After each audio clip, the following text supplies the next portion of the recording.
Hey guys, Tina here and welcome to another video. Today I'm bringing you my final Biannual Bibliothon TBR.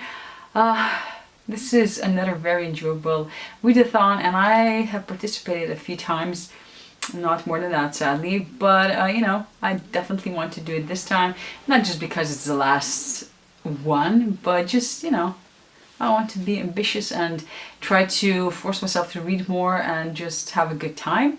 And this one is taking place from the 11th of July until the 19th, so it's a little more than a week. And there are 9 challenges actually this time around. There are 9 challenges, and I have actually just not gone completely ambitious, so I don't have 9 books for 9 challenges, but I did double up a bit in between because there's another readathon, there's the reading rush coming up, and I want to participate in that one as well, and I do want to read some books before the readathon starts, so it's a completely overambitious month, but still, one wants to try and do his best, and it's all for fun. So yeah, anyways, the first challenge is to read the group book, which is Aurora Rising by Amy Kaufman and Jay Kristoff. This is another series by this duo, and I have read Illuminate previously, didn't enjoy it quite as much, although I might go back and reread it and finish the whole series, but this one sort of intrigues me.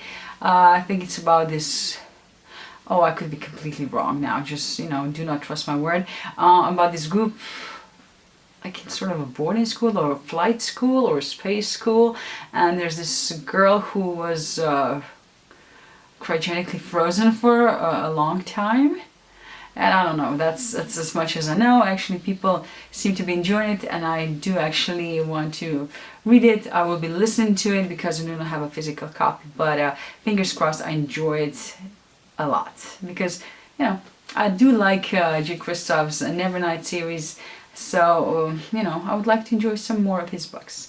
Then we have challenge number 2, which is to read one of the host's favorite or 5-star reads, and for this one I decided to go with Taylor Jenkins Reid and her book Daisy Jones and the Six, which is a very popular book right now. People have been raving about it, and as I do not have a physical copy, I will be listening to it. It's on Scribd, and I think from what I heard, it's a really good way to do that because people seem to enjoy it or listening to it, because from what I gather, it's written in interview format, so I think that should be fine. Then we have challenge number 3, which is read a book based on the cover, and for this one I decided to go in an ARC that I received last year again, and I obviously still haven't read it, but I do love the cover, and that is Chris Wooding's The Amber Blade. It's a rather chunky book, so fingers crossed I get to read it and finish it, but it has a beautiful cover. I do not know what the synopsis is about. I completely forgot about it. Obviously at some point I knew it and I liked it enough to actually request it, but I still haven't gotten around to reading it, so it's time that I do that. And then we have challenge number 4, which is to read an adult genre book, and for this one I decided to go with the one that I was supposed to read in June, and that is The Binding by Bridget Collins. I barely started this book and I just didn't find the time to finish it in June, so fingers crossed I get to do that in July. I started listening to it, but it's a very boring narrator, at least I find him to be so. So I'll be probably combining reading and listening to it. This is a book about a boy who lives in a world where books are bad and bookbinders are obviously evil, and it just so happens that he gets to be an apprentice to a bookbinder, and things happen and he finds a book with his name on it. And the thing is, with bookbinders and books, that these books are used to actually store people's memories. So once you store a memory, you forget about it, and then, as I said, he finds a book with his name on it. So I think it's gonna get interesting.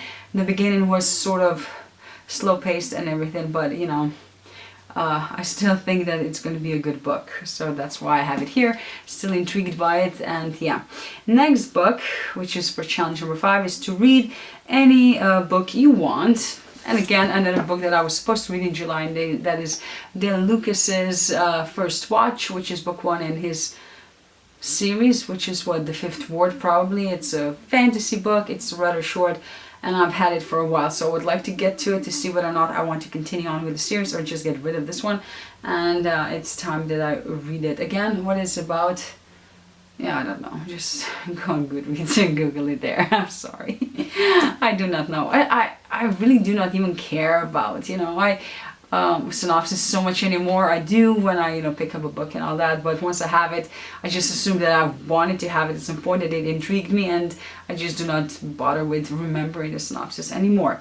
So yeah, challenge number 6 is to read a book from an author that you've never read before, and for this one I'm actually doubling up, so it's again The First Watch by Dale Lucas. As I said, I am doubling up for these challenges this time around, so yeah, fingers crossed I get to read it at least. And then we have challenge number 7, which is to read a graphic book, and I will skip this one actually because I don't have any graphic books that I have not read. Actually, I don't usually buy them. The only graphic novels that I buy are from Brandon Sanderson, which is the White Sand series. Aside from that, I just don't care for them. I'm not sure if they have them on Scribd. I might check that out. I saw that Nimona was there, and it's in audio format, which is, I find it weird to have a graphic novel in audio format, but there you have it. But yeah, aside from that, I don't think that I will actually be participating in this one particular challenge. So challenge number 8 is to read a book you were really excited about but never got a chance to pick it up. And again, that's going to be Chris Winning's The Amber Blade. I know that I really wanted to read it and all that, but again, never got around to doing it, so it's about time that I do that now. And then we have challenge number 9, which is to read a predicted 5-star read. And actually, I really think that this one is going to be that. I do not, with me and 5 stars, I very rarely give books 5 stars, but I think that this one might be it. Not sure. I mean, the beginning is sort of rough for me, but that doesn't mean that it's not going to improve, and it can reach that potential. But all in all, aside from this one, I really don't think that I have a book, that I would predict to give 5 stars, because I so rarely give out 5 stars. If I give a book 4 stars, that's great. I mean, for 5, it has to be amazing and fantastic, and I don't know what else, but it's a very rare choice that I give 5 stars to a book. So fingers crossed this one proves to be just that, because I would love for it to be that. I'm very optimistic still, despite the beginning. So yeah, actually those are all the challenges and all the books that I decided to pick for this TBR. Let me know down in the comments what books you are picking up for Biannual Bibliothon if you are participating. And thank you for watching this video, and see you in my next one. Bye!